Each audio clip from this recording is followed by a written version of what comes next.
La teoría de la educación en Platón, matemáticas y dialéctica. En primer lugar, vamos a desarrollar cuál es la teoría platónica de la educación.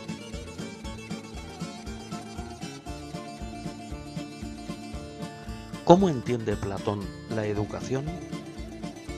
Para Platón, la educación es un tema de enorme importancia, de suma trascendencia, porque sólo mediante la educación es posible alcanzar el conocimiento de las ideas, en concreto y especialmente la idea de bien. La única manera de conseguir buenos gobernantes, quienes, tras conocer el mundo de las ideas, intentarán plasmarlo en este mundo sensible. De este modo, se conseguirán sociedades más justas, que es el objetivo educativo de Platón.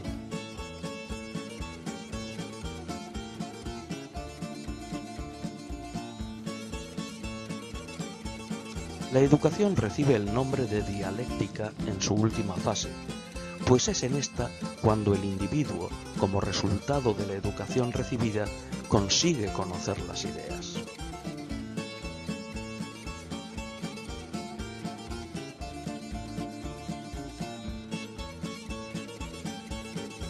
¿Cuáles son las etapas del proceso educativo según Platón? Estas etapas las desarrolla en el libro séptimo de la República. La primera etapa abarca hasta los 20 años. Las asignaturas que deben conocerse y estudiarse durante estos años son básicamente tres: la música, la gimnástica y los conocimientos militares.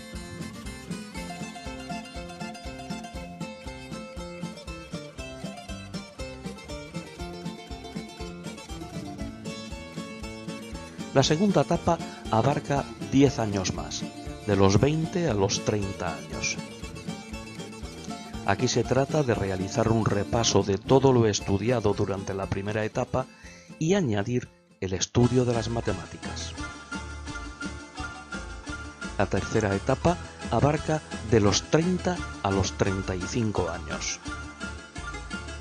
Y aquí es donde se produce el conocimiento de la dialéctica, que es el conocimiento de las ideas. Aquí terminaría lo que es propiamente la vida de estudio. Solo los que alcanzan este nivel serán, según Platón, verdaderos filósofos, y solo ellos podrán ser gobernantes. Pero el proceso educativo no acaba aquí.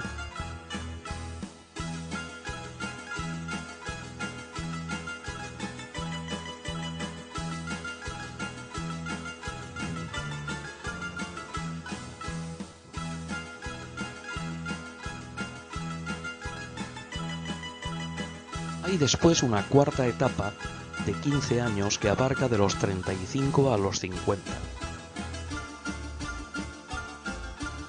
En esta etapa se trata de que el individuo aplique los conocimientos adquiridos en el mundo de la vida cotidiana. ¿Y de qué manera? Pues ostentando puestos inferiores de gobierno. Finalmente, en la quinta y última etapa, a partir de los 50 años, es cuando ya se podrán conseguir alcanzar puestos superiores de gobierno y se dedicarán estas personas a preparar a los nuevos gobernantes.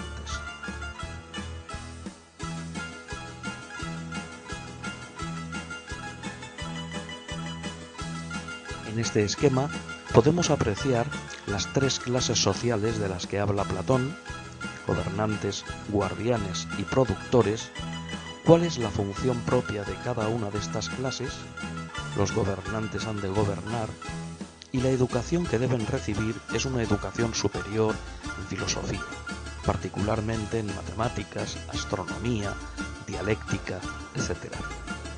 Los guardianes tienen como función principal proteger la ciudad, y la educación que han de recibir es una educación básica, constituida por gimnasia, música, poesía, etc.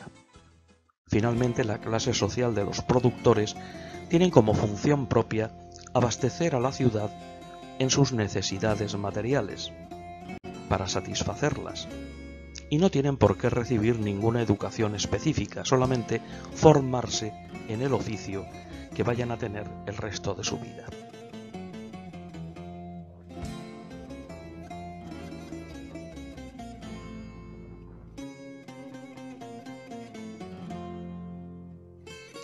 Platón establece un claro vínculo entre la educación y la moral.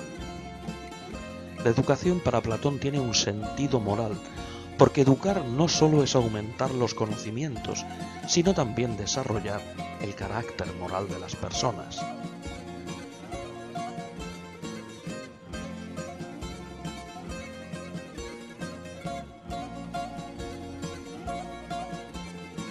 Pasamos a la segunda parte del tema, que es el de las matemáticas y la dialéctica, las dos ciencias, los dos saberes más importantes según Platón. ¿Qué es la dialéctica platónica? Pues es el método para lograr el conocimiento de las ideas. Consiste en un ascenso intelectual por los diferentes estratos del ser hasta lograr el conocimiento de las ideas y finalmente alcanzar la idea de bien, que es la más importante de todas las ideas. Solo el filósofo, según Platón, consigue acceder al conocimiento de las ideas. La dialéctica es la materia principal que han de aprender los futuros gobernantes, pues es la que les conducirá a la contemplación de la idea de bien y del resto de las ideas, que tomarán como modelo para luego poder plasmarlas en la sociedad que vayan a dirigir.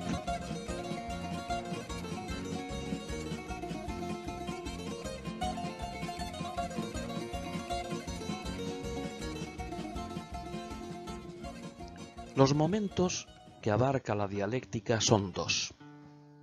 Al primero lo llama Platón anábasis o síntesis. Consiste en la ascensión del alma desde el mundo de las cosas sensibles hasta el mundo inteligible de las ideas. Por eso, como vamos desde este mundo hasta el mundo de las ideas, se trata de un orden ascendente en la escala del ser. Y en segundo lugar, el segundo momento es el de la catábasis, el análisis o la división, que consiste en ir desde las ideas hasta su aplicación en el mundo sensible. Es decir, una vez que hemos alcanzado el conocimiento de las ideas, se trata de aplicar ese conocimiento a este mundo, intentando alcanzar la máxima perfección acercándonos a lo que es el mundo de las ideas. Aquí se trata de un orden descendente, porque vamos de las ideas a las cosas sensibles en la escala del ser. De los dos momentos, el que propiamente se denomina dialéctico es el primero.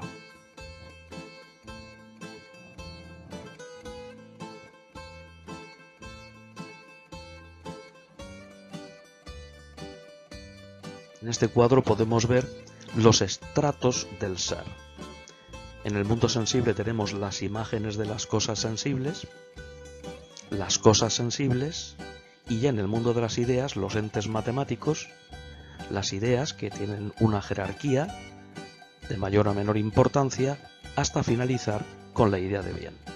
Pues bien, el proceso de anábasis va desde las imágenes de las cosas sensibles hasta la idea de bien, es un proceso por tanto ascendente, y el segundo momento, el de la catábasis, va desde la idea de bien hasta las cosas sensibles y sus imágenes de este mundo sensible.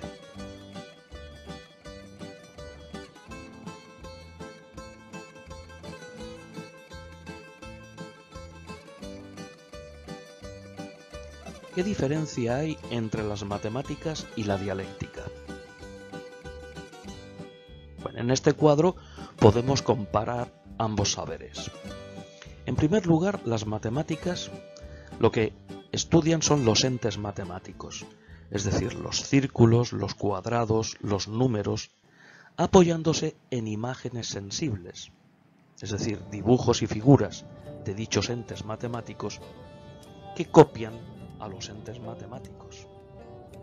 La dialéctica, sin embargo, intenta conocer las ideas sin apoyarse en nada sensible y haciendo uso exclusivo de la razón.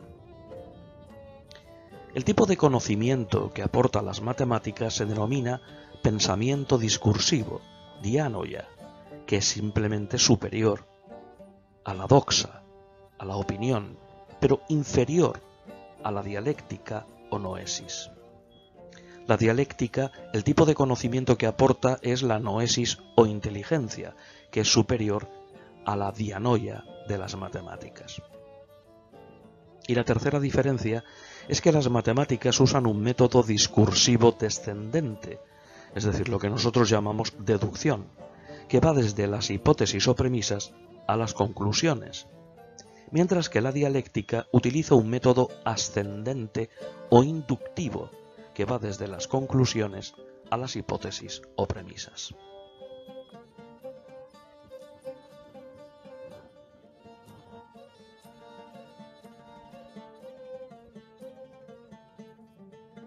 Las matemáticas, para Platón, son el primer paso, el primer peldaño para poder llegar hasta el conocimiento de las ideas. Pero el matemático todavía está ligado, atado al mundo sensible, porque para poder operar con los entes matemáticos es necesario que utilice imágenes, representaciones visuales, que son propias de este mundo sensible. Solo por medio de la dialéctica, que es exclusiva del filósofo, se pueden conocer las ideas.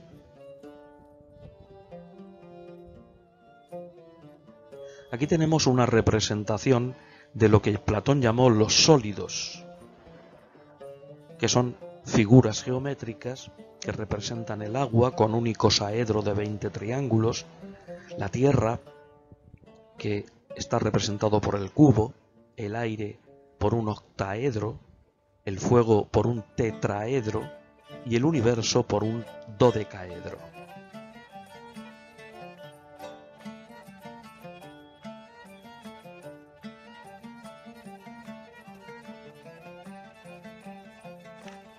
Los entes matemáticos y las ideas, semejanzas y diferencias.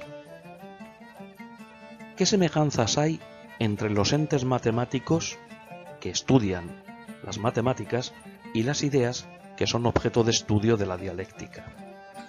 Las semejanzas son que ambos son realidades inteligibles, es decir, pertenecen al mundo de las ideas, y solo se pueden conocer por medio de la inteligencia. Además, son ambos eternos, inmutables, invisibles e inmateriales.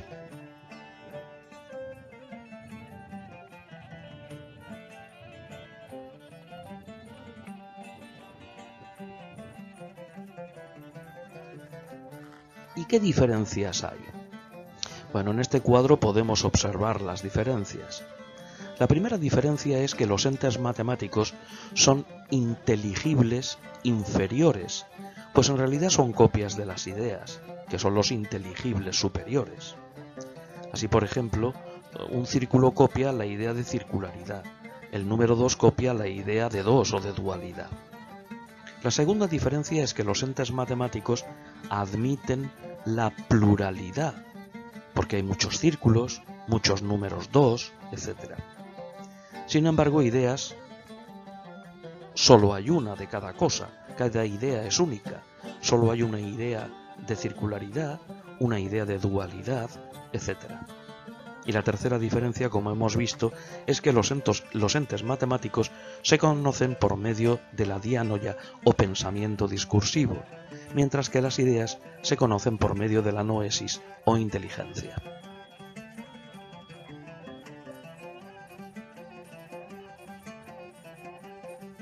En Platón, el concepto de eros o de amor juega un papel muy importante.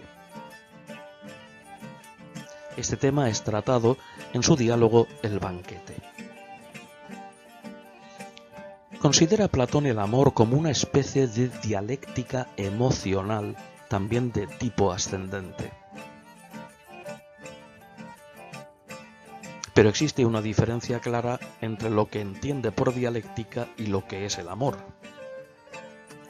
La dialéctica es la ascensión que se realiza desde las ideas inferiores hasta la idea suprema o idea de bien, mientras que el amor consiste en una ascensión que se produce desde las cosas sensibles hasta la idea suprema, la idea de bien, sin que se haya que pasar a través de ideas intermedias.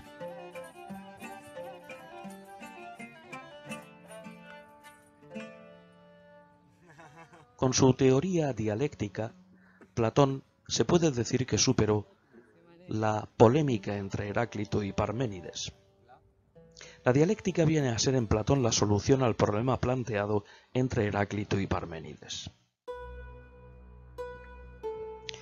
Para el primero, para Heráclito, solo se da lo múltiple y cambiante. Recordemos que todo fluye según él, nada permanece, nadie se puede bañar 2 veces en el mismo río. Para el segundo, para Parménides, solo existe lo único e inmutable. No acepta Parménides el cambio en la naturaleza. El ser es y el no ser no es.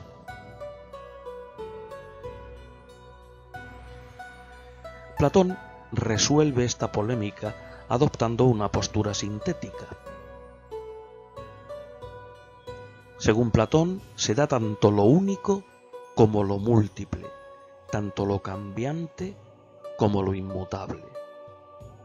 Lo único e inmutable son las ideas, lo múltiple y cambiante son las cosas sensibles.